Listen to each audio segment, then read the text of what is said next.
आज से 2 साल पहले मैं बहुत बड़ा सिंप था। इतना बड़ा सिंप था मैं, इतना बड़ा लूजर था मैं, तुम्हें क्या बताऊं। मेरा पूरा दिन सिर्फ लड़कियों का पीछा करने में बीत जाता था।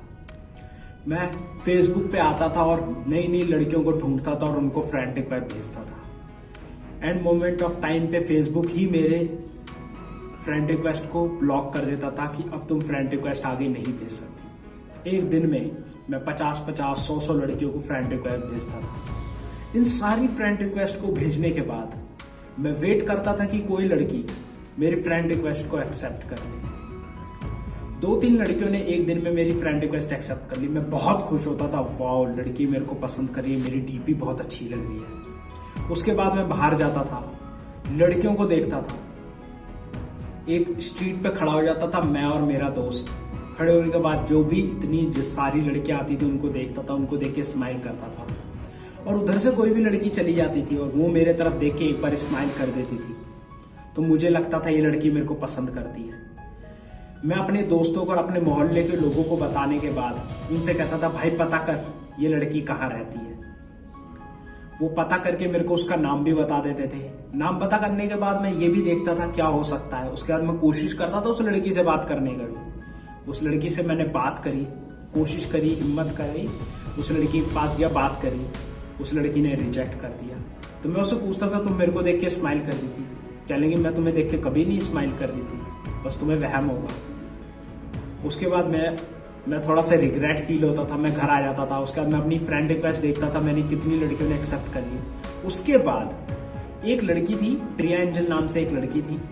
मैंने उससे हाय कहा, उधर से तुरंत मैसेज आता है हाय। मैंने उससे बहुत सारी बातें करी। बातें करने के बाद उसने एंड में मेरे से रिचार्ज भी करवाए। 10 रुपये, 15 रुपये, 20 रुपये ऐसे रिचार्ज कराए और मैंने रिचार्ज भी करे।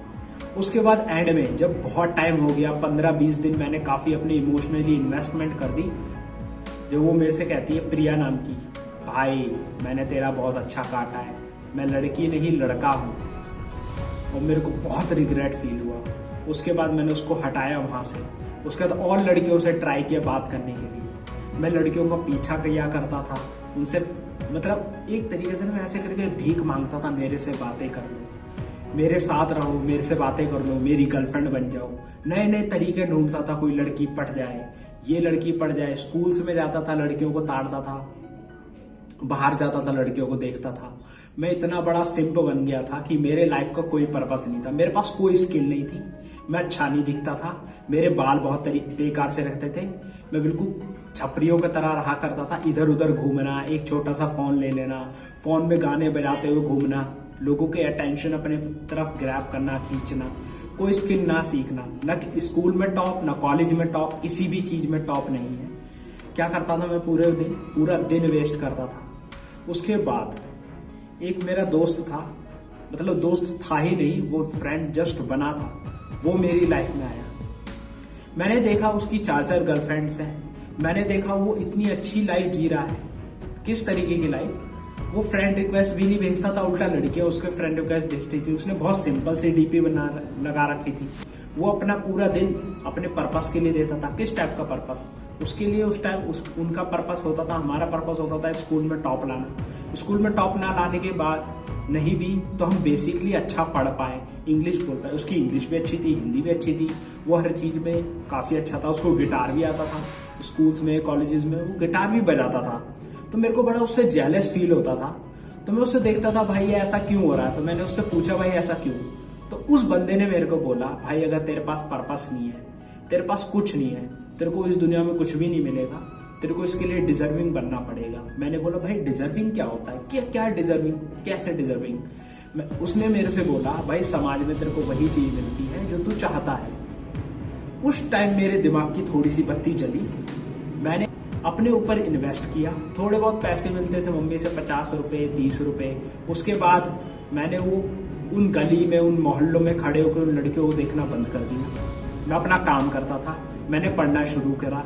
पढ़ते पढ़ते मेरे को थोड़ी बहुत इंग्लिश, हिंदी चीज़ें समझ में आने लगी। हल्का हल्का मैंने गिटार भी सीखा, गिटार भी आ गया। फिर मैंने एक चीज़ नोटिस करी कि लड़कियां मेरे तरफ थोड़ी सी अट्रैक्ट हो रही है। Just not for my looks, सिर्फ मेरे लुक्स से नहीं, मेरी चीज़ों से, मेरे प्रोग्रेस से।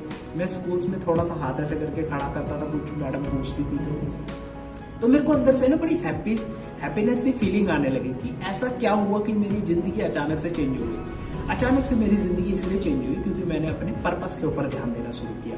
देखो दोस्तों, इस वीडियो में मैं आपको इसलिए चीजें बता रहा हूँ कि आप ये गलती कर रहे हो और आज भी यूथ कर रहा है। वो अपना मैक्सिमम टाइम सोशल मीडिया पे देता है, वो फ्रेंड रिक्वेस्ट भेजता है, डीपी चेंज करने के बाद वो इस चीज की एक्सपेक्ट करता है कि लड़की मेरे से बात करेगी। वो अपना पूरा का पूरे रात भर यूथ लड़के बेसिकली अपनी लड़कियों से चैट करते हैं और वही लड़की एक बार में 10 से 12 लड़कों से चैट कर रही होती है। तो आपको ये चीजें रोकनी पड़ेंगी, आपको इन चीजों के ऊपर ध्यान देना पड़ेगा, आपको अपने पर्पस के ऊपर ध्यान देना पड़ेगा, आपको जिम जाना पड़ेगा। अगर आप 18 से नीचे हो, 16, 17 के, तो आप जिम नहीं जाओ। आप जिम जाते हो तो बेसिकली एक्सरसाइज करो, एस्थेटिक टाइप की बॉडी बनाओ, रनिंग करो, एक्सरसाइज करो, मेडिटेट करो, अच्छा पढ़ो, अच्छा खाना खाओ, फास्ट फूड मत खाओ। जब आप इन सारी चीज़ों के ऊपर ध्यान देने लगोगे, अपने पर्पस के ऊपर बेसिकली ध्यान देने लगोगे, तो तुम्हें एक चीज़ ऑब्जर्व होगी कि जो आप पहले थे अब वो नहीं है, और जो आप पहले हुआ करते थे अब वो आप नहीं है, क्योंकि आपने अपने हैबिट्स को चेंज किया। देखो, हैबिट्स बहुत बड़ा मेजर रोल का प्ले करती है, ये मैं मानता हूँ। लेकिन हैबिट के साथ साथ हमारा जो इन्वायरमेंट है ना, हमारे जीवन में जितने भी लोग हैं, हम किसके साथ रहते हैं, कौन है वो बंदे, हम उससे क्या सीख रहे हैं, ये भी बहुत मैटर करता है। क्योंकि उस बंदे ने, उस लड़के ने सिर्फ मेरे को इतनी सी क्लू दे दिया, इतना सा आइडिया दे दिया, जिसके वजह से मैं इतना ट्रांसफॉर्म हो पाया। नहीं तो मैं क्या करता, मैं आज भी वैसे ही रहता, कुछ नहीं करता। तो आज की वीडियो के लिए इतना ही।